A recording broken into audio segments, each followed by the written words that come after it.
Ring frame হচ্ছে আমাদের manufacturing flow চার্টের এমন একটা মেশিন, যে মেশিনে হচ্ছে আমরা সরাসরি আ ইয়ার্ন পাই সবার ১ম। রিং ফ্রেমের আগের যেই মেশিনটা আমরা পড়েছি সেটা ছিল হচ্ছে রোভিং ফ্রেম। আর রোভিং ফ্রেম মেশিনের একটা বৈশিষ্ট্য ছিল এটা যে সে স্লাইভার থেকে তারপরে হচ্ছে রোভিং তৈরি করত।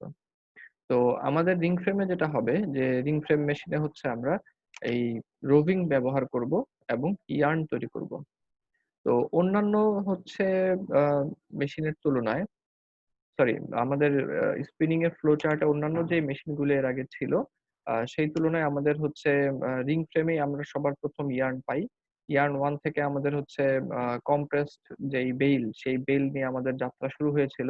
আমাদের নিশ্চয়ই মনে আছে এটা। যে সবার ১ম সেকশনে ছিল হচ্ছে ব্লো রুম, তারপরে কার্ডিং ড্র ফ্রেম হয়ে আ তারপরে যদি কমডিয়ার বানাই তাহলে হচ্ছে ল্যাপ ফর্মার কম্বার হয়ে রোভিং ফ্রেম হয়ে তারপরে রিং ফ্রেম আসে। তো রিং ফ্রেমে এসে আমরা সবার ১ম ইয়ার্ন পাই।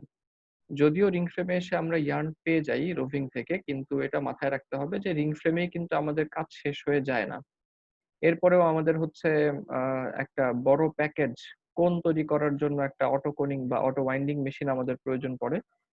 তারপরে হচ্ছে আমাদের এরপরে আ আবার ইয়ার্ন এর প্যাকেজের মধ্যে ময়েশ্চার এপ্লাই করার প্রয়োজন পড়ে। ময়েশ্চার এপ্লাই করার পরে সেটাকে আবার ভিজুয়ালি কিছু আ ইন্সপেকশন করা হয়। কিছু ভিজুয়াল ইন্সপেকশন বাকি থেকে যায়। ভিজুয়াল ইন্সপেকশন এর পরে তারপরে গিয়ে হচ্ছে আমরা আ এই ম্যাটেরিয়ালকে, অর্থাৎ ইয়ার্ন এর কোণগুলিকে প্যাকিং করার মতো সুযোগ পাই। তো অর্থাৎ যেটা বলতে চাচ্ছি যে আমাদের ইয়ার্ন যদিও আমরা রিং ফ্রেমেই পেয়ে যাচ্ছি, তারপরেও কিন্তু এখানে আমাদের কাজ শেষ না। আমাদের আরো বেশ কিছু কাজ কিন্তু বাকি রয়ে যায়। তো এখন সবার ১ম এ হচ্ছে আমরা একটু আলোচনায় আসি যে আমাদের রিং স্পিনিং সিস্টেম ছাড়াও, যেমন রিং ফ্রেম একটা মেশিন যেখানে আমরা হচ্ছে ইয়ার্ন পাচ্ছি। রোভিং ফ্রেম চ্যাপ্টার পড়ার সময় কিন্তু আমরা বলেছিলাম এমন আরো কিছু হচ্ছে মেশিন কিন্তু আছে যেখান থেকে আমরা ইয়ার্ন পেতে পারি। রিং ফ্রেম ছাড়াও। সেগুলির মধ্যে যেমন একটা হচ্ছে আ আমাদের কি বলবো? যেমন একটা হচ্ছে রোটরি স্পিনিং ফ্রেমের নাম হয়তো আমরা জানি, যেখানে আমরা স্লাইভার থেকে রোভিং পাই। আ রোটরি স্পিনিং ফ্রেম এবং এছাড়াও আরো আছে হচ্ছে, আমরা যদি চিন্তা করি a air vortex spinning frame. Air vortex spinning ফ্রেমও কিন্তু আমরা হচ্ছে সরাসরি আ ইয়ে পাই, স্লাইভার থেকে সরাসরি হচ্ছে কোণ পাই। তো এছাড়াও আরো কিছু স্পিনিং সিস্টেম আছে। তবে যদি আমরা বলি যে কমার্শিয়ালি এভেইলেবল কোনগুলি?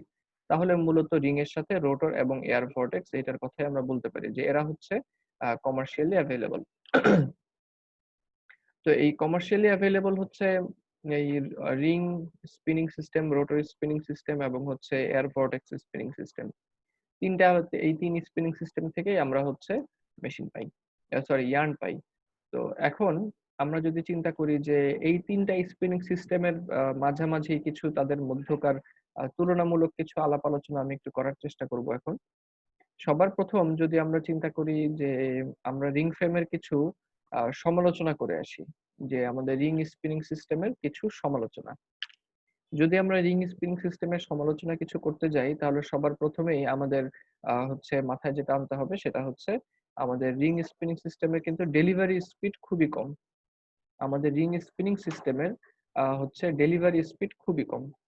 কত কম? যেমন ধরা যাক আমাদের রিং স্পিনিং সিস্টেমের যদি একটা স্পিন্ডল থেকে হচ্ছে ১ মিনিটে ২০ থেকে ৩০ মিটার ইয়ার্ন আমরা যদি পাই, ধরা যাক 20 to 30 metre per minute delivery speed ring ফ্রেমের একটা স্পিন্ডল থেকে। যদিও রিং ফ্রেমে ১০০০, ১২০০, ১৮০০ স্পিন্ডল থাকে। কিন্তু একটা স্পিন্ডল থেকে হচ্ছে ২০ থেকে ৩০ মিটার পার মিনিট হচ্ছে ইয়ার্ন পাওয়া সম্ভব এই গতিতে। এর বিপরীতে যদি আমরা চিন্তা করি হচ্ছে রোটর কিংবা এয়ার ভর্টেক্স, তখন কিন্তু এই সংখ্যাটা ৩০০ মিটার, ৪০০ মিটার পার মিনিটও পর্যন্ত কিন্তু হতে পারে। তো সুতরাং বোঝাই যাচ্ছে যে রিং এর চাইতে রোটর কিংবা এয়ার ভর্টেক্স এর ডেলিভারি স্পিড কিন্তু অনেক, অনেক বেশি। দ্বিতীয় আরেকটা সমালোচনা যেটা রিং ফ্রেমের আমরা খুব সহজেই করে ফেলতে পারি, সেটা হচ্ছে আমাদের রিং স্পিনিং সিস্টেমে আ একটা বেশ বড় ধরনের আরেকটা সমস্যা। সেটা হচ্ছে আমরা যদি রিং ইয়ার্ন বানাতে চাই, আমাদেরকে মেশিনের একটা বিশাল লম্বা একটা ফ্লো চার্ট হচ্ছে ব্যবহার করতে হবে। লম্বা একটা ফ্লো চার্ট ব্যবহার করা হবে বলতে, এখানে মেশিনের প্রয়োজন হয় অনেক বেশি। তো কিরকম বেশি সেটা আমি একটু ধারণা দেই। যেমন হচ্ছে আমরা যদি ড্রোন স্লাইভার থেকে একটা ইয়ার্নের কোন পেতে চাই, কোন মানে হচ্ছে 2.5 কেজির একটা বড় প্যাকেজ। তো আমরা যদি ড্রোন স্লাইভার থেকে একটা কোণ পেতে চাই তাহলে আমাদের রিং ফ্রেম যদি ব্যবহার করি, রিং স্পিনিং সিস্টেম অনুযায়ী আমাদের মেশিন লাগবে হচ্ছে 3টা। ড্রোন স্লাইভার থেকে যদি আমরা ইয়ার্নের কোণ পেতে চাই তাহলে আমাদের মেশিন লাগবে হচ্ছে 3টা। ৩টার মধ্যে কি ৩টা, যেমন ধরা যাক একটা রোভিং ফ্রেম লাগবে, একটা রিং ফ্রেম লাগবে, আর একটা হচ্ছে ওয়াইন্ডিং লাগবে। তো এই ৩টা মেশিনের পরিবর্তে যদি আমরা হচ্ছে রিং স্পিনিং সিস্টেমের জায়গায় আমরা যদি রোটর স্পিন ফ্রেমের কথা চিন্তা করি, তাহলে রোটর স্পিনিং ফ্রেমে কিন্তু এই কনভার্সনটা অর্থাৎ স্লাইভার থেকে কোণে কনভার্সনের যে প্রক্রিয়াটা, এই কনভার্সনটা করতে মাত্র একটা মেশিন হলেই চলবে। অর্থাৎ রোটর স্পিনিং ফ্রেম নিজেই এমন একটা মেশিন যেখানে আমি স্লাইভারকে ফিড দিব এবং স্লাইভারটা ইয়ার্নের কোণে সরাসরি হচ্ছে কনভার্ট হবে। একইভাবে এয়ার ভর্টেক্স স্পিনিং সিস্টেমেরও কিন্তু একই সুবিধা আছে। সেখানেও আমরা যদি হচ্ছে ড্রোন স্লাইভারকে ফিড দেই তাহলে সরাসরি আমাদের ইয়ার্নের কোণ পাওয়া সম্ভব। কিন্তু তার মানে এই যে এই ২টা সীমাবদ্ধতা, বেশ বড়, বড় কিছু সীমাবদ্ধতার কথা আমরা এখন কিন্তু আলোচনা করলাম। তো এর কিন্তু মুশকিল হচ্ছে, বা ঠিক মুশকিল না, এটা তোমরা বিশেষ একটা মজার বিষয় চিন্তা করতে পারো যে এই সমালোচনার বা এই সীমাবদ্ধতাগুলির পরেও আমাদের রিং স্পিনিং সিস্টেমটাকে কিন্তু এখনো পর্যন্ত ইউনিভার্সাল স্পিনিং সিস্টেম হিসেবে ধরে নেওয়া হয়। অর্থাৎ রিং স্পিনিং সিস্টেমটা এখন পর্যন্ত আমাদের ইউনিভার্সাল স্পিনিং সিস্টেম। তো ইউনিভার্সাল কেন? ইউনিভার্সাল বলতে বোঝাচ্ছে এটা মানে বহুল ব্যবহৃত, প্রচুর ব্যবহার হয় এটার। তো এখন তাহলে প্রশ্ন আসতে পারে যে এই সমালোচনার বা সীমাবদ্ধতার যে 2টা বিশাল জায়গা বললাম, প্রচুর মেশিন লাগে, ডেলিভারি স্পিডও কম, তারপরও কেন হচ্ছে আমরা রিং ইয়ার্ন ব্যবহার করি সবচেয়ে বেশি, বা রিং ফ্রেমকে বা রিং স্পিনিং সিস্টেমকে আমরা কেন ইউনিভার্সাল স্পিনিং সিস্টেম হিসেবে বলে থাকি? এইটার কারণ হচ্ছে যে আমরা রিং স্পিনিং সিস্টেমের কথা যখন চিন্তা করি তখন এখানে একটা বিষয় কাজ করে, সেটা হচ্ছে যে আমাদের রিং ফ্রেম থেকে আমরা যে ইয়ার্নগুলি বানাতে পারি তার কাউন্ট রেঞ্জ, ইয়ার্নের কাউন্ট রেঞ্জ অনেক ব্রড। অর্থাৎ কোর্সার থেকে শুরু করে একদম 1 এনি বা 3 এনি 5 এনি এই কোর্সার কাউন্ট থেকে শুরু করে commercially up to commercially 120 any পর্যন্ত ইয়ার্ন হচ্ছে আমাদের রিং ফ্রেমে বানানো সম্ভব, 120 এনি পর্যন্ত ইয়ার্ন। কিন্তু সেই তুলনায় আমরা যদি হচ্ছে রোটর ফ্রেমের কথা বলি, রোটর স্পিনিং ফ্রেমে কিন্তু আপ টু 40 এনি ইয়ার্ন বানানো সম্ভব। এর চেয়ে ফাইনার সম্ভব না। আমরা যদি এয়ার ভর্টেক্স এর কথা চিন্তা করি তাহলে হচ্ছে 60 এনি পর্যন্ত হচ্ছে ফাইনার কাউন্টার ইয়ার্ন বানানো সম্ভব। 60 এনির চাইতে ফাইনার আর সম্ভব না। তো বোঝাই যাচ্ছে যে রিং স্পিনিং এর সাথে অন্যান্য স্পিনিং সিস্টেমের কিন্তু কাউন্ট রেঞ্জটার মধ্যে একটা বিশাল পার্থক্য এখানে আমরা দেখতে পাই। এরপরে আরো কিছু হচ্ছে সুবিধার কথা বলা যেতে পারে। যেমন যদি আমরা হচ্ছে ইয়ার্নের প্রপার্টির কথা যদি চিন্তা করি, ইয়ার্নের প্রপার্টির কথা যদি চিন্তা করি, তাহলে হচ্ছে আমাদের রিং স্পিনিং সিস্টেমের থেকে আমরা যে ইয়ার্ন পাই, সেই ইয়ার্নের স্ট্রেংথটা কিন্তু বেশ ভালো পাওয়া যায়। তো বিশেষ করে রোটরের চাইতে অনেক ভালো।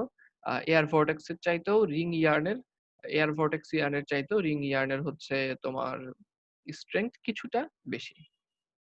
কিন্তু যদি আবার আমরা ইভেননেস কিংবা হেয়ারিনেস এই সমস্ত ভ্যালুর কথা চিন্তা করি তাহলে কিন্তু আবার এয়ার ভর্টেক্সিয়ানের প্রপার্টি ভালো। বিশেষ করে পিলিং রেজিস্ট্যান্স বা অ্যাব্রেশন রেজিস্ট্যান্স এর কথা যদি আমরা চিন্তা করি। পিল তো তোমরা সবাই বুঝবে। পিল হচ্ছে কিংবা টিটিকিউসি ক্লাস যদি তোমরা করে থাকো তাহলে অনেকে হয়তো জানো। পিল হচ্ছে আমাদের কোন একটা আ বিশেষ করে আমরা সোয়েটারে দেখি কিংবা গুটি হচ্ছে হ্যাঁ, পোলো শার্টে আমরা দেখি যে গুটি দেখা যায়। আ যেটাকে সার্ফ এক্সেল এর এড এ বহু বছর আগে এটাকে ববলিন নামে আমাদেরকে পরিচয় করে দিয়েছিল। সার্ফ এক্সেল এর এড এ এটাকে ববলিন বলতো। তো এইগুলিকে বলা হয় হচ্ছে পিল। হ্যাঁ? তো এই গুটিগুলাকে বলা হয় পিল। তো এয়ার ভর্টেক্স ইয়ার্নের খুব ভালো বৈশিষ্ট্য হচ্ছে এয়ার ভর্টেক্স ইয়ার্নের এই পিলিং এর এগেইনস্ট এ তার প্রতিরোধ ক্ষমতা খুব বেশি, খুব ভালো। রিং এর চাইতেও ভালো। যাই হোক, রিং এর আরো কিছু সুবিধা হচ্ছে রিং ফ্রেম এটা ব্যবহার করা সুবিধাজনক। কারণ হচ্ছে আমাদের রিং ফ্রেমের বয়স কিন্তু অনেক। মোটামুটি তোমার হচ্ছে বাণিজ্যিকভাবে সুতা তৈরির পদ্ধতির প্রায় শুরু থেকেই কিছুদিন পর থেকেই হচ্ছে রিং ফ্রেমের ব্যবহার হয়ে আসছে এবং এটার বয়স হয়তো 150 বছর বা তার চেয়েও কিছু বেশি হবে। রিং ফ্রেমের প্রযুক্তিটা। কিন্তু সেই তুলনায় আমাদের রোটর কিংবা এয়ার ভর্টেক্স, রোটরের সাথেও আমরা আসলে মোটামুটি এখন পরিচিত বলা চলে। এয়ার ভর্টেক্স এর ব্যবহার কিন্তু খুব বেশি হয়ে ওঠে নাই। যার ফলে আমাদের অনেক সময় টেকনিক্যাল পারসনরা এয়ার ভর্টেক্স মেশিন সম্পর্কে হচ্ছে এখনো অতটা খুব বেশি দক্ষ হয়ে উঠতে পারে নাই। দক্ষতা যতটুকু সেটুকু হচ্ছে মোটামুটি মেশিন থেকে ইয়ার্ন বের করে নিয়ে আসতে পারে। এইরকম আরকি, এরকম দক্ষতা। কিন্তু যদি একবার মেশিনের আগা-পাশতলা সব বুঝি, তো এরকম দক্ষতা আসলে এয়ার ভর্টেক্স এর ক্ষেত্রে আমাদের এখনো খুব একটা হয়ে ওঠে নাই। লাস্ট আমি যখন হচ্ছে কিছুদিন আগে একবার ডিবিএল এ গেলাম, তখন আমরা হচ্ছে এয়ার ভর্টেক্স মেশিন ওখানে নিয়ে আমরা একটু খোঁজ খবর নিতে গেছিলাম। ডিবিএল এয়ার ভর্টেক্স মেশিন ছিল মুরাটেক ব্র্যান্ডের। তো তখন বিভিন্ন সময় আমরা দেখা গেল তাদের যে মেইনটেন্যান্স এর ম্যানেজার বা মেইনটেন্যান্স এর যারা অফিসার, তো তাদেরকে দেখা গেল আমরা বিভিন্ন প্রশ্ন করছি। কিন্তু উনারা সবসময় বেশিরভাগ সময় সন্তোষজনক উত্তর উনাদের কাছে নাই। তো উনাদের যে বক্তব্য ছিল সেটা হচ্ছে যে তাদের যখন ট্রেনিং হয় তখন কেবলমাত্র এয়ার ভর্টেক্স এর যেই কোম্পানি থেকে তারা মেশিন নেয়, তারা এসে শুধুমাত্র ঐটুকুই বুঝাই দিয়ে যায় যে যতটুকু হলে মোটামুটি মেশিন চালানো যাবে। এইটুকু পরিমাণ জিনিসপত্র হচ্ছে তাদেরকে বুঝিয়ে দেয়া হয়। তো এর বেশি আসলে খুব বেশি তাদেরকে জানানোও হয় না। তো এটা একটা সমস্যার জায়গা। তো রিং ফ্রেমের ক্ষেত্রে আবার এই সমস্যা নাই। রিং ফ্রেম বহু বছর ধরে আমাদের দেশে আছে। তো আমাদের টেকনিশিয়ানরা বা হচ্ছে মেইনটেন্যান্স পার্সোনেলরা খুব ভালোভাবে এটার সাথে পরিচিত। তো এটা একটা খুব সহজ হয়ে যায় যে রিং ফ্রেম হ্যান্ডলিং করাটা এয়ার ভর্টেক্স স্যার, করার চাইতে। তাহলে এয়ার ভর্টেক্স তো এখন সময়ের ব্যাপার, এয়ার ভর্টেক্স সময়ের ব্যাপার বলতে? মানে জানাশোনা মেশিন কন্ট্রোল করা। হ্যাঁ, এটা হ্যাঁ, না, না, মেশিন কন্ট্রোল করা কিন্তু কোনো সমস্যা না। আমি তো তাকে আগেই বললাম যে মানে বেসিক মেইনটেন্যান্স মেশিনটাকে জি স্যার, জি স্যার। মানে মোটামুটি তারা হচ্ছে চালায় নিতে পারবে, সমস্যা নাই। অতটুকু পরিমাণ। কিন্তু একটা আছে না যে আ যে খুব খুঁটিনাটি জেনে ফেলা।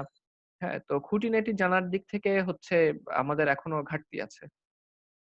যেমন আমরা যার সাথে কথা বলেছিলাম উনি মোটামুটি মেইনটেন্যান্স এর হেড বলা চলে ওইখানে। তো দেখা গেল যে বিভিন্ন প্রশ্ন করে ওনাদের কাছ থেকে উত্তর পাওয়া যায়নি। পরে ওনারা এটা আমাদেরকে বলেছেন। কারণ সাধারণত মেইনটেন্যান্স আসলে মেশিনের খুঁটিনাটি তারা সব জানে। তো যেটা কোয়ালিটি কিংবা হচ্ছে প্রোডাকশন অফিসাররা কখনোই জানার সুযোগ পায় না।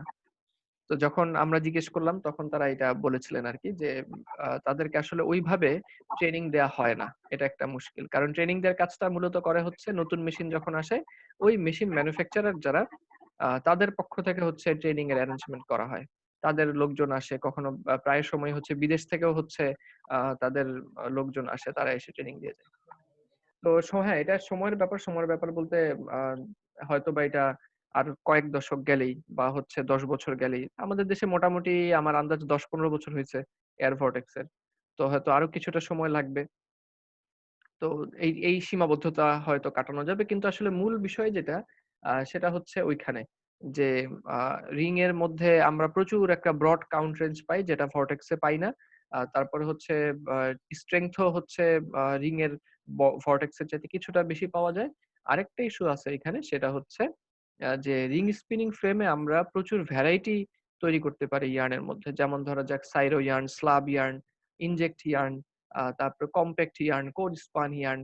তো মোটামুটি প্রচুর ধরনের ভ্যারাইটি যত ফ্যান্সি ইয়ার্ন আছে এগুলোকে বেশিরভাগ ফ্যান্সি ইয়ার্নই আমরা হচ্ছে প্রচুর ফ্যান্সি ইয়ার্ন, বেশিরভাগ শব্দটাও হয়তো আমার মনে হয় না বলাটাই ভালো হবে।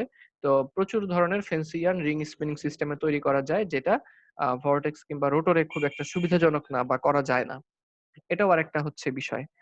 যাই হোক, তো সবকিছু মিলিয়ে হচ্ছে আমাদের আমার যেটা বলার উদ্দেশ্য ছিল যে কিছু সীমাবদ্ধতা এবং সেগুলি বেশ বড় ধরনের সীমাবদ্ধতা অবশ্যই। এই সীমাবদ্ধতাগুলি থাকা সত্ত্বেও রিং স্পিনিং সিস্টেম এখন হচ্ছে এখনো পর্যন্ত সে ইউনিভার্সাল পজিশনেই আছে। অর্থাৎ সবচেয়ে বেশি ব্যবহার করা হয়। কেন সবচেয়ে বেশি ব্যবহার করা হয় সীমাবদ্ধতাগুলি থাকা সত্ত্বেও? সেটাই হচ্ছে আমি একটু আসলে ব্যাখ্যা করার চেষ্টা করলাম। এরপরে আমরা চলে আসবো হচ্ছে কস্ট স্ট্রাকচার নিয়ে। যে আমরা স্যার, যখন এটা হইছে তো স্যার। এটা হইছে? জি স্যার। তো তোমরা বলো না কেন? আমাদেরকে বলতেছো যে এগুলি হয় নাই। স্যার কস্ট স্ট্রাকচার এগুলো তো স্যার হয়েছে স্যার, আমাদের 5 নাম্বার পর্যন্ত হয়েছিল, ড্রাফটিং অ্যারেঞ্জমেন্ট আজকে দেখানো করছিল স্যার। জি স্যার। ওরে বেটা, তো তুমি এগুলো আগে কইবা না? হুদাহুদি এই স্যার, যেগুলো আলোচনা করলেন ওগুলো মনে হয় জানার দরকার, এই জন্য কিছু জি হায় বলি রে, নাই। স্যার। ১৫ মিনিট সময় আমার নষ্ট হইলো। আমি যে শুরুতেই বললাম যে যার কাছে খাতা আছে, রোম কি পরে আসছো নাকি? জি স্যার একটু স্যার হ্যাঁ, পয়েন্ট চার পর্যন্ত হয়েছিল।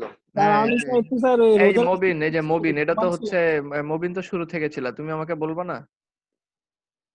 স্যার নাই রে স্যার পাগল। আচ্ছা ঠিক আছে, 4 নাম্বার পর্যন্ত হয়েছে না? স্যার হ্যাঁ বলো। স্যার একটু কথা ছিল স্যার মানে স্যার জি ম্যাথ করেছিলেন স্যার আমাদের হুম, ওই যে রোলিং ফ্রেমের স্যার, কিন্তু আমাদের জি টেক্সট একটা ম্যাথ দিছিলেন স্যার।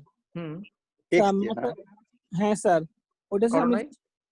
করছিলাম স্যার, আপনি যদি দেখতে স্যার ভালো হতো। হ্যাঁ দেখাও, এই যে আমি স্ক্রিন শেয়ার ছেড়ে দিছি, তুমি স্ক্রিন শেয়ার করো। স্যার স্যার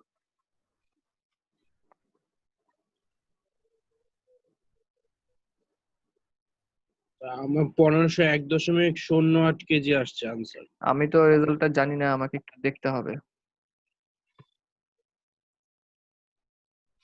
রেজাল্ট আমার ওইভাবে জানা নাই, তোমরা হচ্ছে স্ক্রিন শেয়ার করে আমাকে দেখাইতে পারো। আমি স্ক্রিন শেয়ার করছি স্যার, একটু দেখলে ভালো হতো স্যার।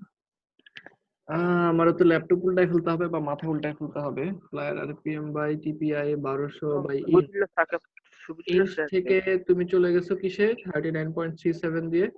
মিটার স্যার আচ্ছা মিটারে গেছো কেন? ওই যে টেক্সের। টেক্সের জন্য স্যার। হ্যাঁ মিটার। রোম, তারপরে হচ্ছে হ্যাঁ মিটার পার শিফট। এখানে 1 গ্রাম হবে না, এখানে 1000 গ্রাম হবে।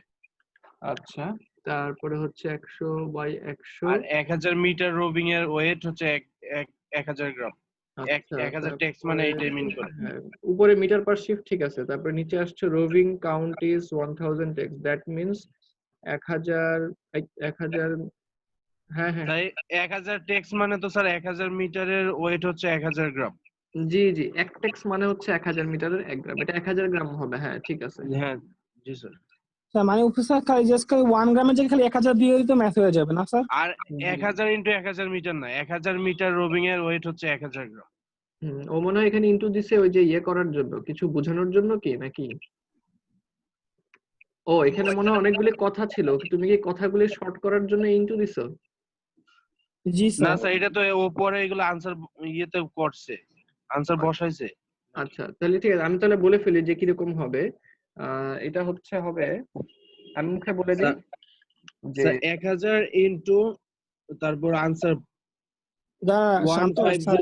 আচ্ছা 1501082 আমি একটু বলে ফেলি, আমি একটু বলে আচ্ছা ফেলি, জি স্যার, জি কারণ স্যার। এক একজনের রেজাল্ট এক এক রকম হতে পারে, তো সবারটা তো দেখার সুযোগ হবে না হয়তো।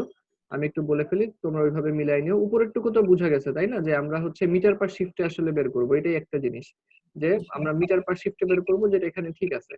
ফ্লায়ার আরপিএম দিয়ে টিপিআই দিয়ে ভাগ দিলে ইঞ্চ পার মিনিট আসবে, ওখান থেকে আমরা মিটার পার শিফটে যাব। মিটারে কেন যাব? কারণ কাউন্টের মধ্যে লেংথের ইউনিট হচ্ছে মিটার, তাই।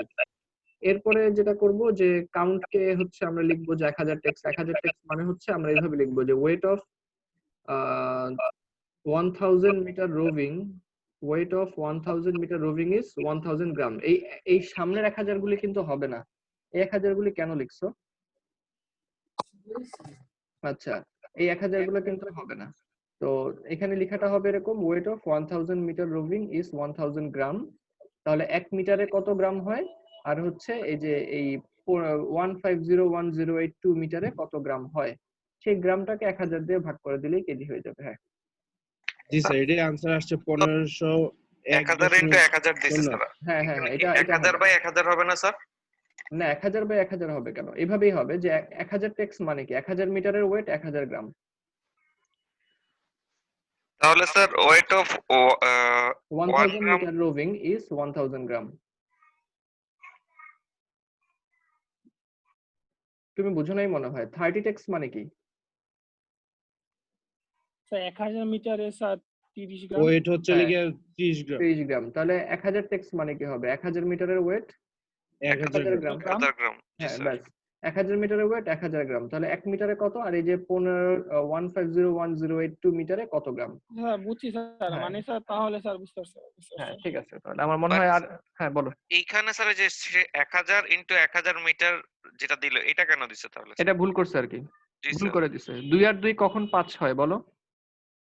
ভুল হলে স্যার। ভুল হ্যাঁ করলে ভুল হলে হচ্ছে 2 আর 2 যোগ করলে 5 হয়। এই তো এত এরকম ভুল করে ফেলছে, এই আর কি। ঠিক আছে রোম, জি স্যার।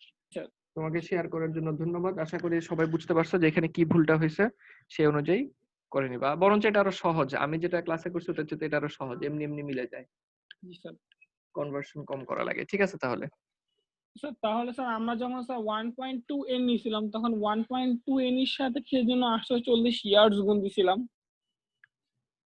হ্যাঁ, কারণ হচ্ছে 30 এনই মানেই ওইটা। 30 এনই মানে কি? যে আমরা যদি 1 পাউন্ড নেই, ওটা তো ইনডিরেক্ট সিস্টেম। এইজন্য একটু অন্যরকম।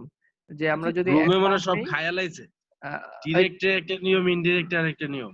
হ্যাঁ, ওইটা হচ্ছে তোমার ডেফিনিশনটা একটু মনে করতে হবে যে 30 এনি ইয়ার্ন মানে হচ্ছে আমরা যদি 1 পাউন্ড ইয়ার্ন নেই, তাহলে 840 গজে 30 টা হ্যাঙ্ক হবে। আমরা লিখেছিলাম এটা যে 1 পাউন্ড যদি নেই, 30 টা হ্যাঙ্ক যে পাবো, 30 টা হ্যাঙ্কের মধ্যে টোটাল কতটুকু দৈর্ঘ্যের ইয়ার্ন আছে?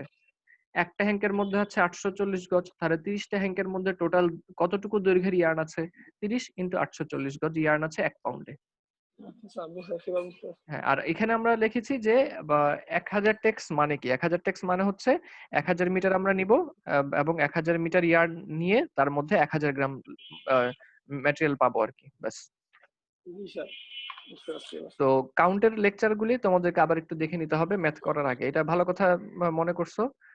কাউন্টের লেকচার অবশ্যই যখন তোমরা হচ্ছে পরীক্ষার সময় আ ম্যাথ করতে যাবা তার আগে কাউন্টের লেকচারটা অবশ্যই পড়ে নিতে হবে। নয়তো ভুল করবে। এবং প্রায় সময় ছেলেপেলে করে থাকে। আমিও প্রত্যেকবার মনে করায় দেই।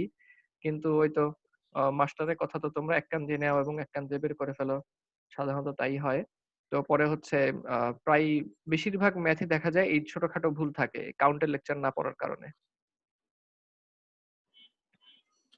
মুশকিল হচ্ছে কাউন্ট তোমরা অনেক পড়ো। ইয়ার্ন 1 এ, ইয়ার্ন 2 তে, তারপরে হচ্ছে টিটিকিউসি 1 এ, টিটিকিউসি 2 তে। যদিও এটা টিটিকিউসি তে পড়ার কথা।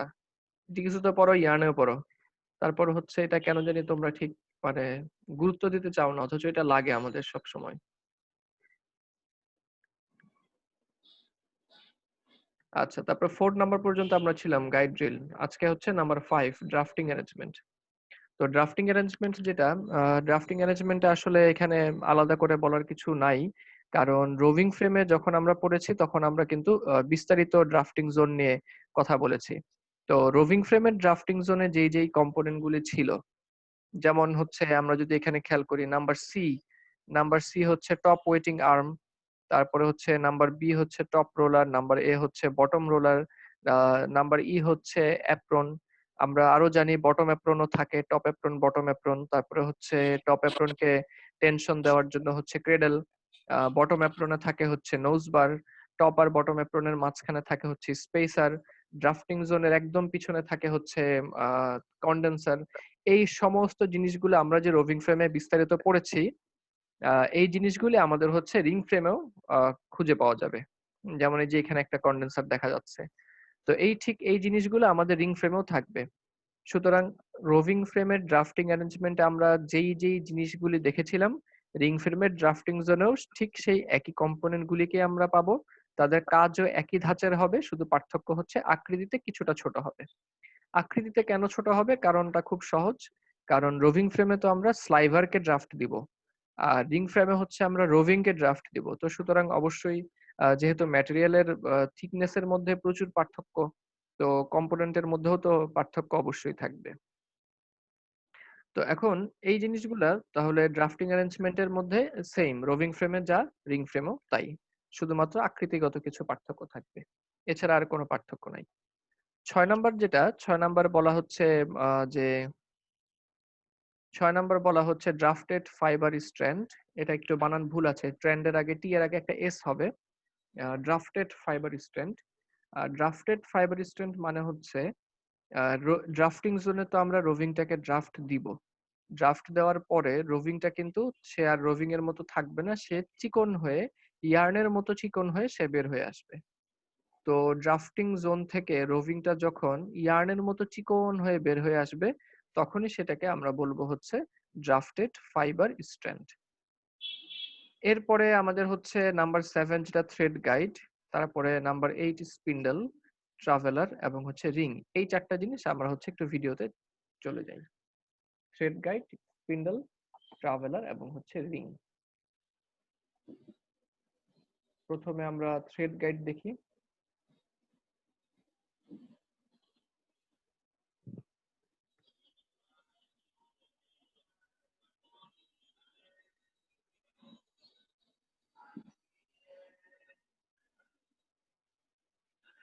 আচ্ছা, এখানে আমরা হচ্ছে থ্রেড গাইড চলে আসছে। এইখানে আমি তীর চিহ্ন দিয়ে দেখাই তাহলে সুবিধা হবে। খেয়াল করে দেখো এই যে এখানে একটা তোমার গোল ইয়ার্ন গাইড আছে, এটা একটা থ্রেড গাইড।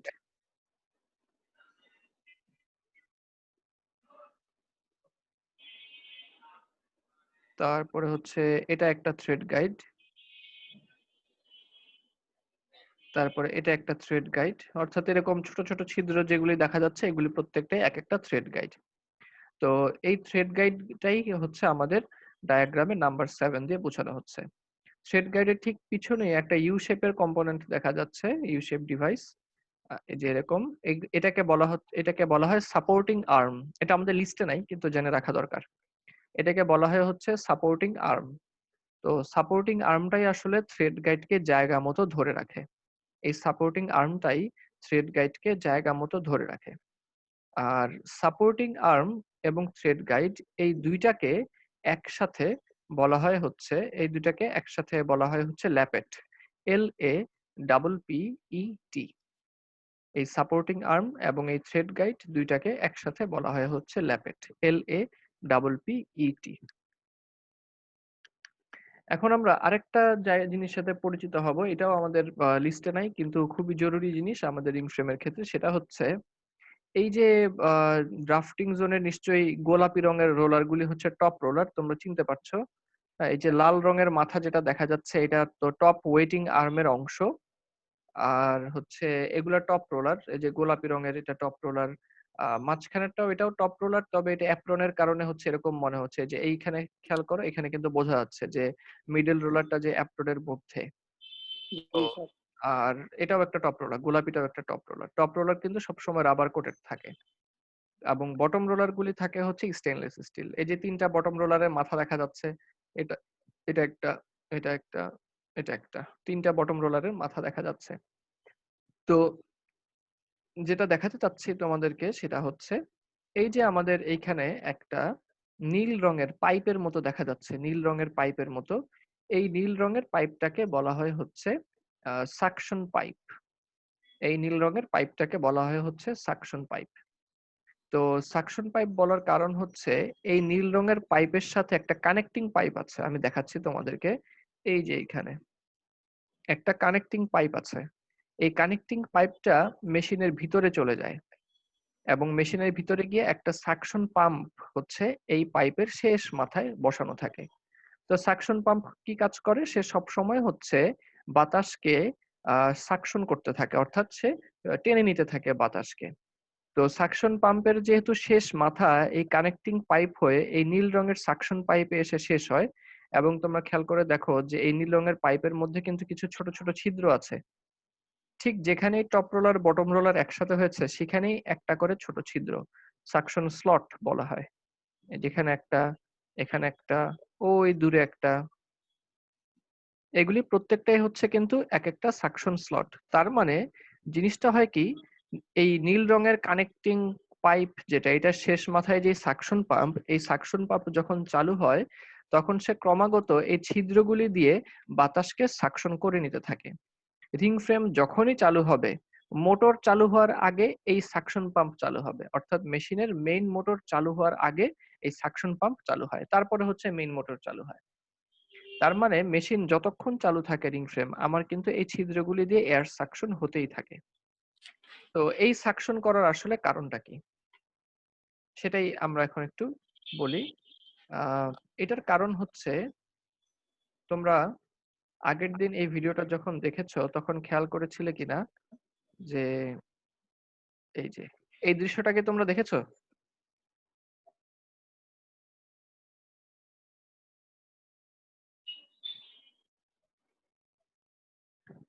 যে প্রথমবার যখন আমরা কাজ করব, রিং ফ্রেমকে প্রিপেয়ার করার চেষ্টা করব, তখন হচ্ছে আমাদেরকে ম্যানুয়ালি ড্রাফটিং জোনের ভিতরে রোভিংটাকে সেট করে দিতে হবে ম্যানুয়ালি। যেমন এখানে ভদ্রলোক যে কাজটা করছেন আর কি। টপ রোলারের ওয়েটিং আর্ম হচ্ছে উপরে উঠানো, এই জন্য টপ রোলার দেখছি আমরা বেশ উপরে উঠানো টপ রোলার। এই যেটা মিডল রোলার, ক্রেডেলের একটা মাথা দেখা যাচ্ছে এখানে, টপ রোলারটা উপরে উঠানো, ওয়েটিং আর্মটা। তো আর এগুলো হচ্ছে বটম রোলার, যে স্টেনলেস স্টিলের রোলার দেখা যাচ্ছে। সাদা রঙের যে ডিভাইসটা দেখা যাচ্ছে এটা হচ্ছে কন্ডেন্সার। আমাদের রোভিং ফ্রেমে আমরা যে কন্ডেন্সার দেখেছি তার চাইতে কিন্তু এই কন্ডেন্সারটা দেখতে অনেক আলাদা। এবং অনেক আলাদার কারণ কি? কারণ হচ্ছে যেহেতু এখানে আমরা রোভিং নিয়ে কাজ করছি, রোভিং তো স্লাইভার থেকে অনেক চিকন।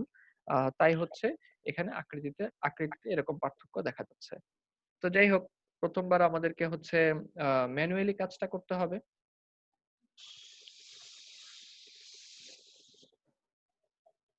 এবং আরো দু একটা কম্পোনেন্ট তোমাদের হচ্ছে দেখে নিতে পারো, যেমন এই যে কালো রঙের যে বেল্ট, এটাই হচ্ছে অ্যাপ্রন। তো হ্যাঁ, নিচে তো এই স্টেনলেস স্টিলের রোলারটা হচ্ছে তোমার বটম রোলার। তাহলে এই কালো অ্যাপ্রনটা কিন্তু হচ্ছে বটম অ্যাপ্রন। আমি এই যে এটা টপ রোলারের সাথে, তার মানে এটা হচ্ছে টপ অ্যাপ্রন, আর এই কালো অ্যাপ্রনটা হচ্ছে বটম রোলারের সাথে, তাই এটা হচ্ছে বটম অ্যাপ্রন। আরেকটা কম্পোনেন্ট যেটা তোমাদেরকে বলেছিলাম যে ওই ভিডিওতে বা ছবিতে দেখে বোঝানো সম্ভব ছিল না, এখানে দেখা যাচ্ছে, সেটা হচ্ছে নোজ বার। টপ অ্যাপ্রনের সাথে তো ক্রেডেল, এই যে ক্রেডেলের একটা মাথা এখানে দেখা যাচ্ছে, টপ অ্যাপ্রনের সাথে ক্রেডেলের একটা মাথা দেখা যাচ্ছে। আর বটম অ্যাপ্রনের সাথে থাকে হচ্ছে নোজ বার। এই যে বটম রোলার, এই তীর চিহ্ন দিয়ে যেটা দেখালাম সেটা তো বটম রোলার, কিন্তু এর সামনেই দেখো আরেকটা ডিভাইস আছে, এই যে এটা কিন্তু এটার নাম হচ্ছে নোজ বার। ঠিক আছে, তো এটার নাম হচ্ছে নোজ বার। নোজ বারটা একবার বলা যাবে একটু? হ্যাঁ হ্যাঁ, নোজ বারের কাজ হচ্ছে বটম অ্যাপ্রনকে একটা নির্দিষ্ট টেনশনে রাখা এবং নির্দিষ্ট লেংথে রাখা। কারণ এই যে টপ অ্যাপ্রন দেওয়ার ফলে টপ অ্যাপ্রনের এখানে একটা গাইডেন্স লেংথ তৈরি হলো না, এই যে এখান থেকে শুরু করে এইটুক পর্যন্ত একটা গাইডেন্স লেংথ তৈরি হলো, এইটুকু দৈর্ঘ্যের। তো এর সাথে মানানসই তো আমার বটম অ্যাপ্রনটাকেও তো এইটুকুর সমান হতে হবে। এই কাজটাই করবে হচ্ছে নোজ বার। অর্থাৎ টপ অ্যাপ্রন যতটুকু পর্যন্ত বিস্তৃত, বটম অ্যাপ্রনকেও ততটুকু পর্যন্ত বিস্তৃতি দেওয়ার জন্য হচ্ছে দেওয়াটা হচ্ছে নোজ বারের কাজ। বোঝা গেছে কি? এই যে বটম রোলারের সামনে নোজ বার অ্যাটাচ করার ফলে এইখান থেকে শুরু হয়ে এইটুক পর্যন্ত হচ্ছে অ্যাপ্রন কিন্তু লেংথ কভার করতেছে, যেটা টপ অ্যাপ্রনের সাথে মানানসই। বোঝা গেছে কথা?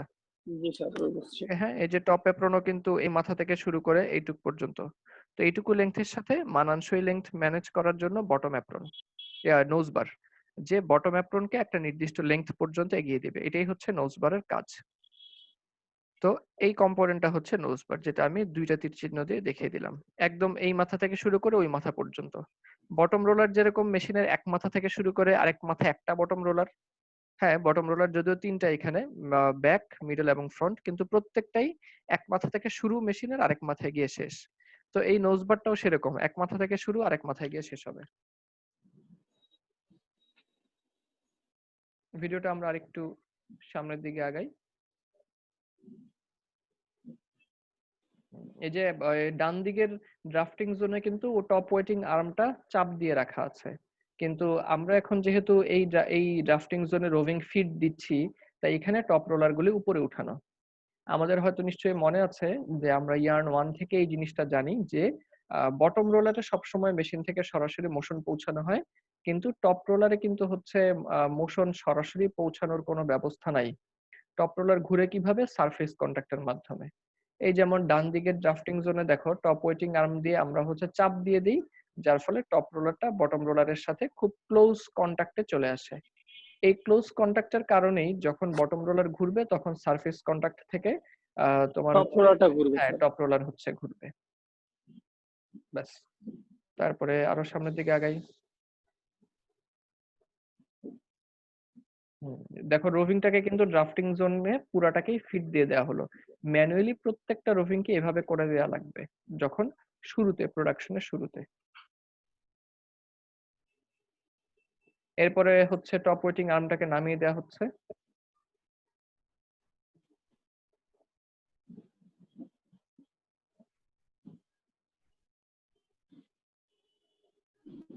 এখন মেশিন চালু করা হবে।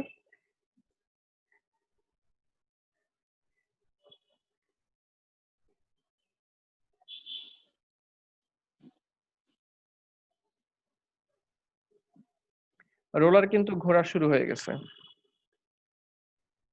এখানেই হচ্ছে কিছু কথা, যে ওই যে সাকশন পাইপের ভূমিকায় আমরা ফিরে আসি। মেশিন কিন্তু চালু হয়ে গেছে, কিন্তু খেয়াল করে দেখো মেশিন যদি চালু হয়ে যায় তাহলে এই রোলারগুলি তো রোভিংটাকে নিয়ে সামনের দিকে পাস করে দেওয়ার কথা, কিন্তু আমরা কিন্তু কোনো রোভিংকে বাইরে বের হয়ে আসতে দেখতেছি না, কিংবা কোনো ফাইবারকে বাইরে বের হয়ে আসতে দেখতেছি না। কারণ কি? কারণ হচ্ছে এই সাকশন পাইপ ড্রাফটিং জোন থেকে ফাইবারগুলি বের হয়ে আসা মাত্রই সাকশন পাইপ সেটাকে নিয়ে নিচ্ছে।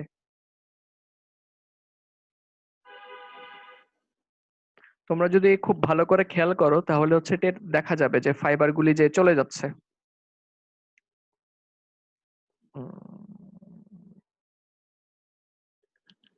ঠিক এই জায়গাটায় খেয়াল করবে তোমরা, এই জায়গাটায় দেখবা ফাইবার দেখা যাবে। এই যে অল্প অল্প দেখা যাচ্ছে এখানে সরু ফাইবারের হচ্ছে, এই যে এখানে সরু একটা ফাইবারের রেখা দেখা যাচ্ছে।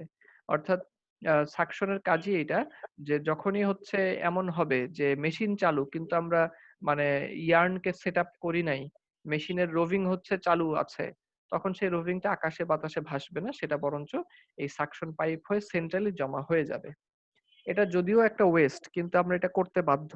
কারণ হচ্ছে যদি আমরা এই কাজটা না করি তাহলে রোভিং এর ফাইবার গুলি তো তোমার হচ্ছে এনভায়রনমেন্টে ছড়ায় যাবে, অন্য কোনো ইয়ার্নের গায়ে গিয়ে লেগে থাকবে, অন্য কোনো একটা হচ্ছে রোভিং এর গায়ে গিয়ে লেগে থাকবে, ইভেননেস নষ্ট করবে, ফ্লোরটা ডাস্টি এনভায়রনমেন্ট হয়ে যাবে তখন। এই সমস্ত কারণে এই সাকশন পাইপটাকে ব্যবহার করা হয়। এই যে ফাইবার যাচ্ছে এদিক দিয়ে।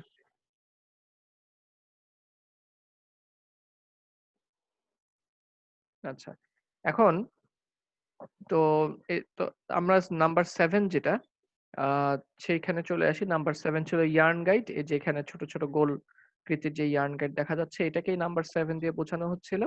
আর এটা যেটা আমাদের ইউ শেপের, এটা হচ্ছে আমাদের কি বললাম এটাকে, সাপোর্টিং আর্ম। Supporting arm. জি, সাপোর্টিং আর্ম এবং ইয়ার্ন গাইড মিলে হচ্ছে ল্যাপেট। যাই হোক, নাম্বার 7 গেল। তারপরে হচ্ছে নাম্বার 8 যেটা, নাম্বার 8 হচ্ছে স্পিন্ডেল। আমরা এখন স্পিন্ডেলটা একটু দেখে নেই। আচ্ছা, রোভিং ফ্রেমেও স্পিন্ডেল ছিল। রোভিং ফ্রেমে স্পিন্ডেলের যেই কাজ ছিল আমাদের রিং ফ্রেমে এসেও স্পিন্ডেলের একই কাজ।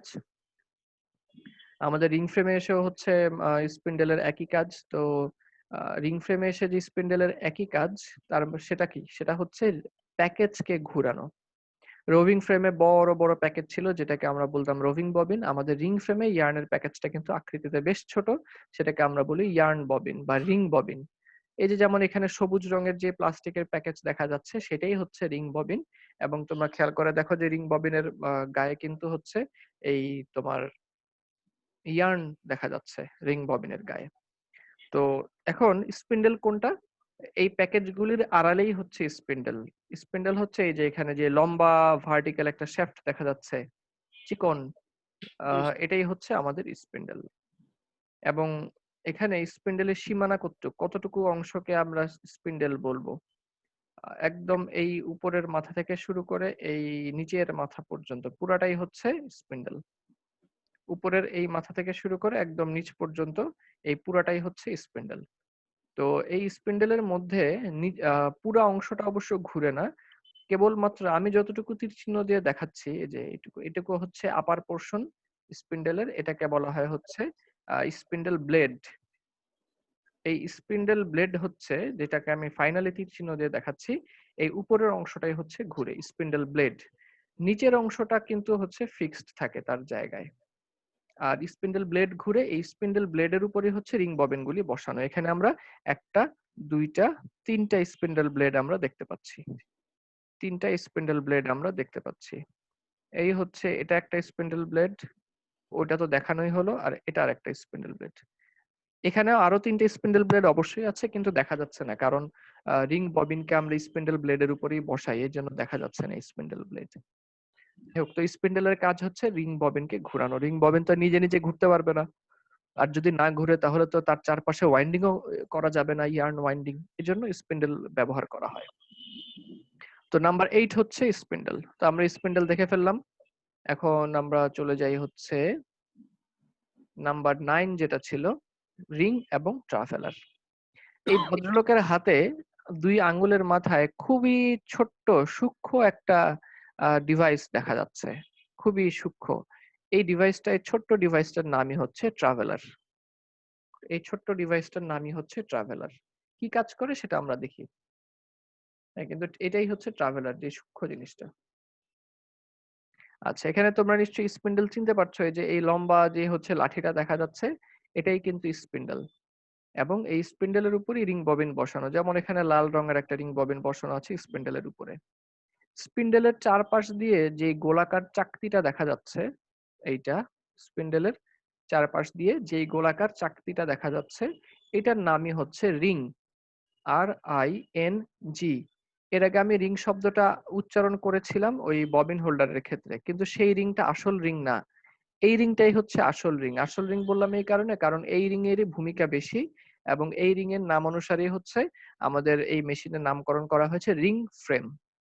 তো এটা হচ্ছে আমাদের সেই রিং, এই চাকতিটা। তো আমরা এখন যেটা দেখব যে ট্রাভেলারকে এই রিং এর উপরে বসায় দেওয়া হবে।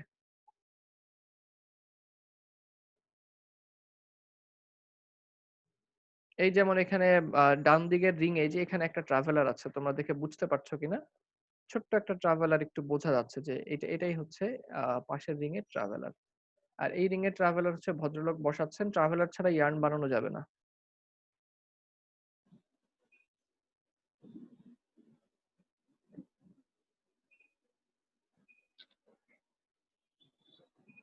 এই যে রিং এর উপরে ট্রাভেলারকে বসায় দেওয়া হলো। খুবই সূক্ষ্ম, দেখতে কষ্ট হচ্ছে। আমরা একটু দেখে আসি যে একটা ট্রাভেলার দেখতে কিরকম হয়, আর একটু কাছাকাছি কোন একটা ভিউ। এটা কি হুকের মতো দেখতে কোনো? হ্যাঁ, আমি দেখাচ্ছি অনেকটা ওরকম। এই যে এটা হচ্ছে ক্রস সেকশন, ঠিক আছে? এই যে এটাই একটা ট্রাভেলার। বাম দিকে একটা রিয়েল পিকচার আছে। এই যে এটা একটা ট্রাভেলার, নিচের গোল যেটা, এটা ছবি তোলার কারণে একটু লম্বা লম্বা মনে হচ্ছে, ছবি তোলার কারণে একটু ঝাপসা হয়ে গেছে। তো এটা হচ্ছে রিং, আর এই ছোট্ট চাকতিটা হচ্ছে, এটাই হচ্ছে ট্রাভেলার। আর এখানে রিংটাকে ক্রস সেকশনাল ভিউ দেখানো হয়েছে রিং এর, এই জন্য টি শেপ দেখা যাচ্ছে, ক্রস সেকশনাল ভিউ। তো ইয়ার্নটা অনেকটা এরকম থাকে, যে ডান দিকের ছবিটা দেখেও বোঝা যায়। ইয়ার্নকে এভাবে থাকে, প্যাকেজ থেকে বের হয়ে প্রথমে ট্রাভেলারে যায়, তারপরে হচ্ছে উপরের দিকে যায়। আর ট্রাভেলারটা এই রিং এর উপর দিয়েই ঘুরে, এই রিং এর উপর দিয়েই ট্রাভেলারটা হচ্ছে ঘুরতে থাকে। এই যে এখান থেকে আরো কিছু ভিউ দেখা যাচ্ছে। বড়টা হচ্ছে রিং, আর রিং এর গায়ে এই ছোট্ট যে ডিভাইসটা দেখা যাচ্ছে সেটা হচ্ছে ট্রাভেলার। বোঝা যাচ্ছে কি? রিং এবং স্যার আচ্ছা, রিং এবং ট্রাভেলার। এই যে স্যার এখানে আরো ভালো ট্রাভেলার বোঝা যাচ্ছে। যেহেতু আছে তাহলে ইয়ার্ন গাইডের কি দরকার ছিল স্যার? আসতেছি আমরা। আরেকটু আগায় গেলে তুমি নিজেই বুঝতে পারবা। এখানেও যেরকম হচ্ছে দেখা যাচ্ছে, এটা একটা ট্রাভেলার। আর ট্রাভেলারের নিচে যেটা দেখা যাচ্ছে টি শেপ, এটা হচ্ছে ক্রস সেকশন বোঝানো হয়েছে আর কি। আমি যদি কোন একটা গোলাকার রিংকে মাঝ বরাবর কেটে ফেলি, ক্রস সেকশনটা এরকম টি এর মতো হবে। এই, আমার মনে হয় তোমরা মোটামুটি রিং এবং ট্রাভেলার কিরকম সেটা বুঝতে পারছো ভালোভাবে।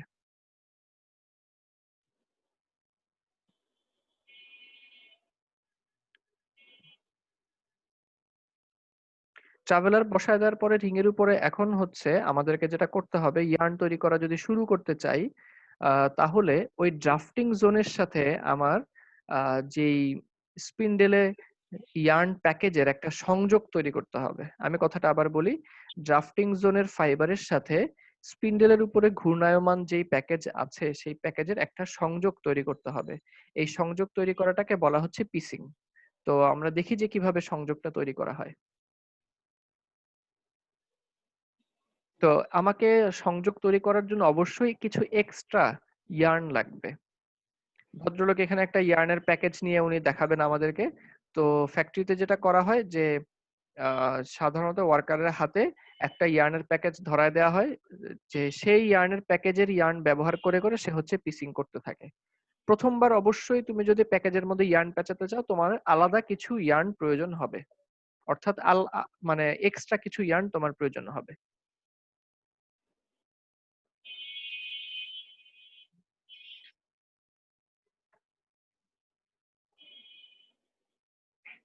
তিনি প্রথমে ইয়ার্নটা নিয়েছেন এবং ওই ট্রাভেলারের নিচ দিয়ে ইয়ার্নটাকে পাস করানো হবে। ট্রাভেলারের নিচে জায়গা থাকে। এই তো, এখন কিন্তু ইয়ার্নটাকে ট্রাভেলারের মাঝখান দিয়ে নিয়ে আসা হলো। এরপরে ইয়ার্নের প্যাকেজটাকে স্পিন্ডেলের উপরে বসানো হচ্ছে। এখানে বলে রাখা ভালো, মেশিনটা কিন্তু চালু, তাই স্পিন্ডেলও কিন্তু ঘুরতেছে। হ্যাঁ, এবং ভদ্রলোক খুব সাবধানের সাথে কাজটা করতেছে। এটা মোটামুটি নতুনদের জন্য খুব কঠিন কাজ, যে এই চালু স্পিন্ডেলের উপরে প্যাকেজটাকে বসায় দেওয়া মেশিন চালু থাকা অবস্থায়, কারণ স্পিন্ডেল খুবই দ্রুত গতিতে ঘুরে। আম, যেমন স্পিন্ডেল হচ্ছে তোমার যদি কমার্শিয়াল মেশিন হয় 15,000, 16,000, 18,000 আরপিএম এ ঘুরে। আর যদি হচ্ছে আমাদের ল্যাব টাইপ মেশিন হয় তাহলে 6,000, 7,000 আরপিএম এ ঘুরে। তো 12,000ও যদি হয় তার মানে কিন্তু সেকেন্ডে সে 200 বার ঘুরতেছে। তো সেকেন্ডে 200 বার ঘোরা মানে কিন্তু বেশ অনেক।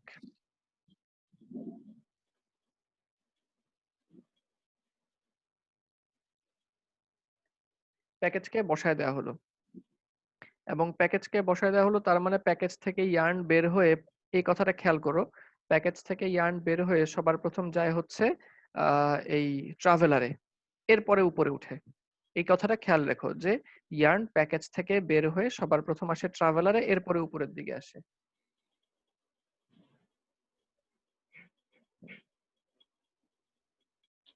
যে এখানেও ফাইবার গুলি কিন্তু এখনো হচ্ছে তোমার সাকশনের স্লট হয়ে চলে যাচ্ছে, এই যে ফাইবারের একটা রেখা, হ্যাঁ, খুব সূক্ষ্ম একটা রেখা দেখা যাচ্ছে। যাই হোক, এখন ভদ্রলোক যেটা করবেন, ইয়ার্নটাকে এই ইয়ার্ন গাইড দিয়ে নিয়ে আসবেন, ইয়ার্ন গাইডের হয়ে তারপরে নিয়ে আসবেন।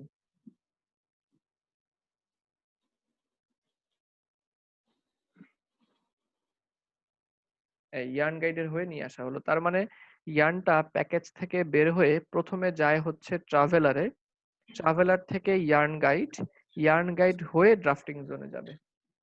এখন সেটাকে ড্রাফটিং জোনে ছেড়ে দিতে হবে।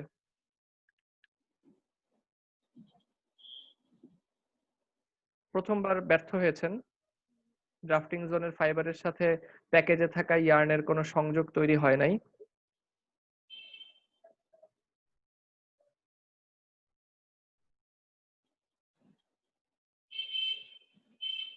এখন কিন্তু হয়ে গেছে, এবং ইয়ার্ন তৈরি কিন্তু শুরু হয়ে গেছে।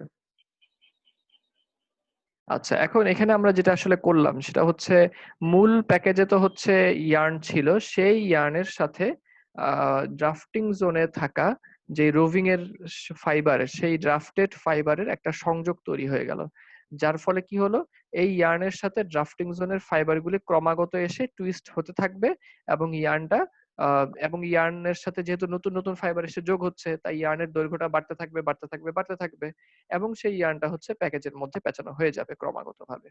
এইভাবে হচ্ছে চলতে থাকবে। এখন প্রশ্ন হলো যে আমাদের ট্রাভেলারের আসলে ভূমিকাটা কোথায়? ট্রাভেলারের ভূমিকা আসলে আমাদের এখানে যেটা হয় সেটা হচ্ছে, ট্রাভেলার এখানে টুইস্ট দিতে থাকে ক্রমাগত ভাবে। কিভাবে ট্রাভেলার টুইস্ট দেয়? আহ এখানে কিন্তু এখন একটা কথা তোমাদেরকে মনে রাখার জন্য বলেছিলাম যে ইয়ার্ন সবার প্রথম প্যাকেজ থেকে বের হয়ে যায় ট্রাভেলারে, এরপরে ইয়ার্ন গাইড হয়ে ড্রাফটিং জোনে আসে। তাহলে ইয়ার্নের কিন্তু দুইটা প্রান্তই, ওই রোভিং ফ্রেমের কথাটাই আমি আবার বলবো, এখানে কিন্তু ইয়ার্নের দুইটা প্রান্তই আটকা।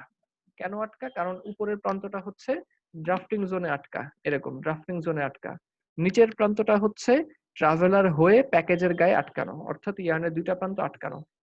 মাঝপথে যখনই ইয়ার্নের প্যাকেজটা ঘুরবে, মাঝপথে যখনই হচ্ছে ইয়ার্নের প্যাকেজটা ঘুরবে, তখনই কিন্তু ইয়ার্ন যেহেতু ট্রাভেলার হয়ে উপরে গেছে, তখন এই প্যাকেজ ঘুরলে সেই সাথে সাথে টানের কারণে ট্রাভেলারও ঘুরতে শুরু করবে। ট্রাভেলারটা কোথায় ঘুরবে? ওই রিং এর উপর দিয়ে সে ঘুরতে থাকবে, এবং রিং এর উপর দিয়ে ঘুরতে ঘুরতে ট্রাভেলারের সাথে যেহেতু ইয়ার্ন আছে, ট্রাভেলারটা করবে, প্যাচ খাবে একটু। হ্যাঁ, ইয়ার্নটাকে এইভাবে মানে ইয়ার্নটাকে নিয়ে এরকম সে ঘুরাইতে থাকবে, রিং এর উপর দিয়ে সে যখন যাবে ইয়ার্নটাকে নিয়ে এরকম ঘুরাতে থাকবে। যেহেতু দুই প্রান্তই আটকা, সেই কারণে ট্রাভেলারের এই ঘূর্ণনের ফলে ট্রাভেলারের প্রত্যেকটা ঘূর্ণন রিং এর মধ্যে, ইয়ার্নের মধ্যে এক একটা হচ্ছে টুইস্ট নিয়ে আসবে। এই কাজটা হচ্ছে ঠিক আমাদের রোভিং ফ্রেমে ফ্লায়ার যে কাজটা করতো, আমাদের রিং ফ্রেমে ট্রাভেলার ঠিক একই কাজটা করছে, অর্থাৎ ট্রাভেলার এখানে টুইস্টিং এলিমেন্ট হিসেবে কাজ করে। এবং এখানে তোমরা হচ্ছে ড্রাফটিং জোনের এই যে ফ্রন্ট রোলার এবং মিডল রোলার, ব্যাক রোলারের দিকে তাকায় দেখো যে ফ্রন্ট রোলারটা কত জোরে ঘুরে এবং মিডল রোলারটা কত আস্তে ঘুরে, ব্যাক রোলারটা আরো আস্তে ঘুরে।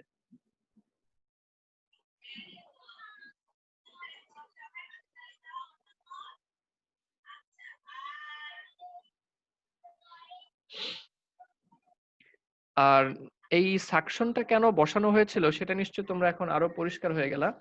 কারণ এই ইয়ার্ন চলতে চলতে ইয়ার্ন কিন্তু প্রায় সময় ছিঁড়ে যায়। ইয়ার্ন চলতে চলতে ইয়ার্ন হচ্ছে প্রায় সময় ছিঁড়ে যায়। তো যখনই ইয়ার্ন ছিঁড়ে যায় মেশিন কিন্তু কখনো বন্ধ হয় না। কারণ এই ল্যাব টাইপ মেশিনে আমরা হয়তো দেখতেছি 6 স্পিন্ডেলের রিং ফ্রেম এটা। আমাদের ল্যাবের যে মেশিন ওটাও হচ্ছে 6 স্পিন্ডেলের রিং ফ্রেম।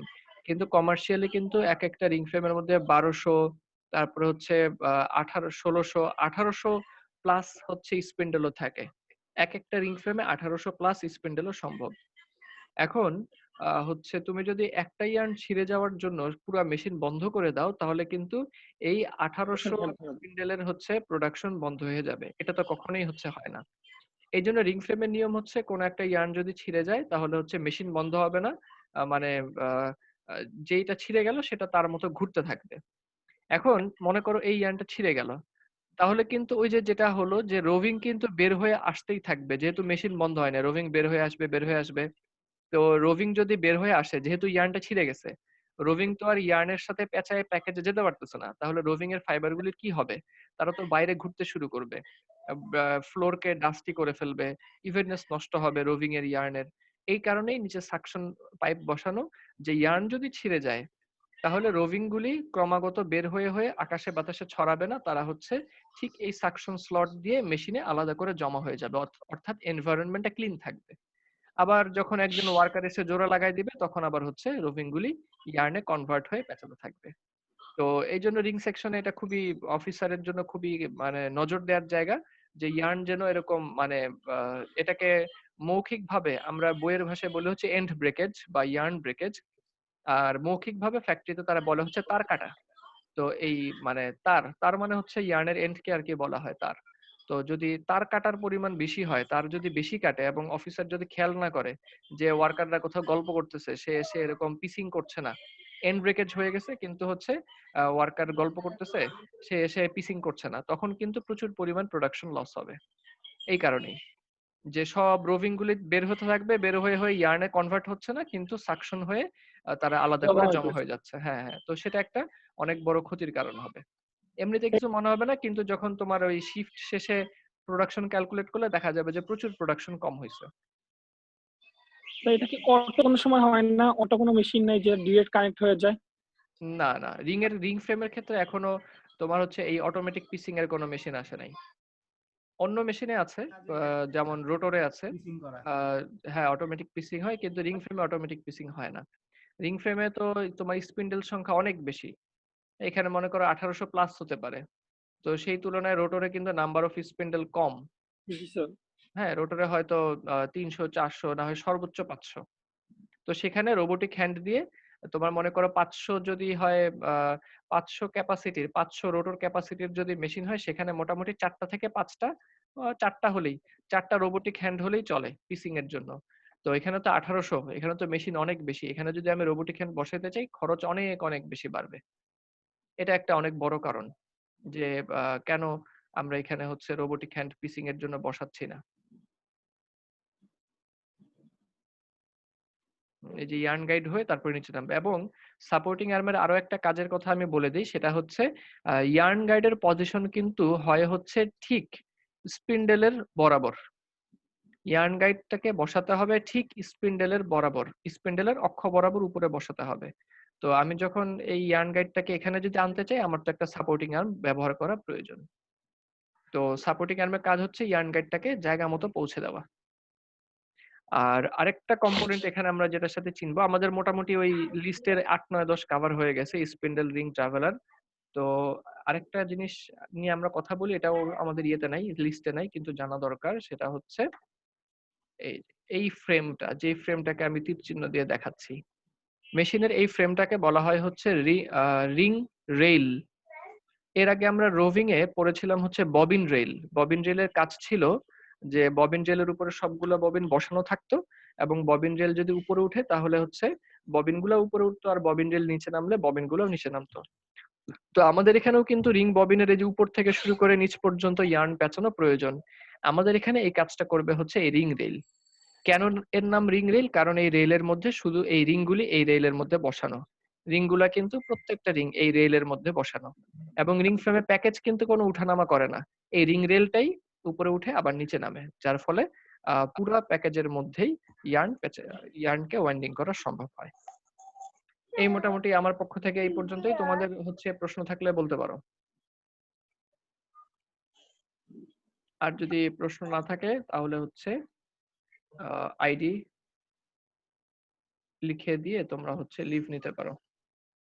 স্যার এটা ম্যানুয়ালি করতে কত সময় লাগে স্যার ইন্ডাস্ট্রিতে আনুমানিক? কোথায় কোথায় ইন্ডাস্ট্রিতে স্যার কোন কাজটা? এই যে রিং ফ্রেমের সাথে যে স্যার অ্যাটাচ করা স্যার, পিসিং করা Piecing কাজে তো করা। প্রচুর সময় লাগে। মনে করো যদি 1000 স্পিন্ডল হয়, আমি তো এটার কত সময় লাগে গুনে দেখি নাই, তবে মোটামুটি আন্দাজ করতে পারো এইভাবে যে 1000 মনে করো ফ্যাক্টরিতে ওদের প্রত্যেকটা স্পিন্ডল একজন ওয়ার্কারে করতে হয়তো সর্বোচ্চ 10 সেকেন্ড সময় লাগবে, 10 সেকেন্ডও না, হ্যাঁ মোটামুটি 5-10 সেকেন্ডে তারা করে ফেলতে পারে। এখানে এই ভদ্রলোক তো মানে তিনি হয়তো বা টেকনিক্যাল পারসন, এই জন্য খুব দক্ষতার সাথে করতে পারেন নাই। হ্যাঁ, যেমন 2 বার চেষ্টা করার পর একবার, আমি নিজে করতে গেলে 6-7 বার চেষ্টা করলে একবার পিসিং হয়। তো যেহেতু ওয়ার্কাররা এই কাজগুলি করে ওনারা অভ্যস্ত, তাই ওনারা মানে চোখের পলকে করে ফেলতে পারে, এবং ওনাদের মিস খুব কম হয়। একটা করতে হয়তো 10 সেকেন্ডে তারা অনায়াসে করে ফেলতে পারবে, 10 সেকেন্ড সময় দিলে একেকটা পিসিং করতে। তো রিং ফ্রেমের যখন এই কাজ করার সময় হয় তখন মোটামুটি 2 মাথা থেকে 4 জন করে হচ্ছে ওয়ার্কারকে কাজে লাগায় দেওয়া হয় যে তোমরা পিসিং করতে থাকো এবার যতক্ষণ সময় লাগে। অবশ্য আম এই কারণ ওখানে ২ টা কাজ। একদল ওয়ার্কার যায় হচ্ছে এই প্যাকেজগুলিকে ম্যানুয়ালি উঠায় ফেলে। মানে ফুল প্যাকেজগুলিকে ম্যানুয়ালি সরায় ফেলে, ডফিং। আর আরেক দল ওয়ার্কার হচ্ছে তোমার নতুন প্যাকেজ বসায় পিসিং করতে থাকে। ২ দল মিলে কাজ করে। ওই স্যার প্রত্যেকের আমার পিসিং একটা করতে কোশ্চেন হয়তো ছিল স্যার। ১০ সেকেন্ড লাগবে আরকি। আমার হ্যাঁ, কথা কি বলো। শোনা যায় স্যার? জি, স্যার বলো। আমার কথা কি শোনা যাচ্ছে? স্যার হ্যাঁ, কোশ্চেন শুনতে ছিল। পাচ্ছি। তুমি বলো, কোয়েশ্চেন করো। স্যার আপনি বললেন যে সুতা যদি ছিঁড়ে যায় তাহলে আমাদের স্পিন্ডল ঘোরা অবস্থাতেই আমাদের কাজটা করতে হবে, কারণ বেশি তো বন্ধ করা যাবে না। তো স্যার হ্যাঁ, যদি এমন সিস্টেম করা থাকে যে স্পিন্ডল গুলা আপনার ইন্ডিভিজুয়ালি অফ করা যায়, অন অফ হ্যাঁ, করা হ্যাঁ, যায়, তাহলে ওরকম স্যার করা ভালো যায়, হতো না? করা যায়। এরকম হচ্ছে নি ব্রেক আছে। নি ব্রেক নামে একটা জিনিস আছে। ওই নি ব্রেকের মাধ্যমে হচ্ছে তোমার স্পিন্ডলকে অফ করে করা যায়। কিন্তু ওটা একটু সমস্যা। তো ওয়ার্কার যখন হচ্ছে অভিজ্ঞ হয়ে যায় সে আর নি ব্রেকের হেল্প নেয় না। নি ব্রেক দিলে তোমার হচ্ছে হাঁটু দিয়ে একটা ব্রেক আছে, ব্রেকে চাপা দিয়ে রাখতে হয়, তারপরে হচ্ছে কাজটা করতে হয়। তো হাঁটু যেহেতু তখন তোমার ওই নি ব্রেকের মধ্যে আটকানো, তখন ওয়ার্কারকে একটু কষ্ট হয় আরকি পিসিং করতে। এই জন্য যারা অভিজ্ঞ হয়ে যায় তারা নি ব্রেক ব্যবহার করে না, নি ব্রেক ছাড়াই এই চালু অবস্থায় পিসিং করে ফেলে। নতুন যারা তারা নি ব্রেক ব্যবহার করে। স্যার, কিন্তু হচ্ছে ইয়েটা বন্ধ করা হবে না, কিন্তু ওই যে ড্রাফটিং রোলার কিন্তু বন্ধ করার উপায় নাই। কারণ ড্রাফটিং রোলার বন্ধ করতে চাইলে সরাসরি মেশিনে গিয়ে সবগুলো একবারে বন্ধ করতে হবে। বোঝাতে পারছি কি? স্যার, হ্যাঁ, ড্রাফটিং রোলার বন্ধ করা যাবে না।